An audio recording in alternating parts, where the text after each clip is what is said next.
ابو موسی اشعری زنون روایت ده قال النبي صلی الله علیه وسلم مثل الذي يذكر ربه والذي لا يذكر ربه كم مثل الحي والميت.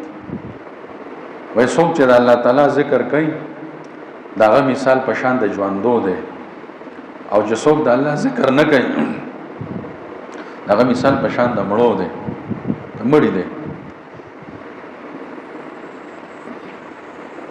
تبلیغ والا ملګری چې فضایل ذکر بیانوي وای د ذکر کون کې مثال په شان د ژوندۍ دی او د نه ذکر کون کې مثال په شان د مړی دی. نو دا د حدیث وای دا حدیث کې دی نبی علیہ الصلوۃ والسلام فرمایي. او بعض علما فرمایي چې په دې حدیث کې د زړه د حالت بیان دی چې کوم یو کس د الله ذکر کوي داغه د زړه ژوندۍ او چې کوم کس ذکر نه کوي نو د زړه مړ شي.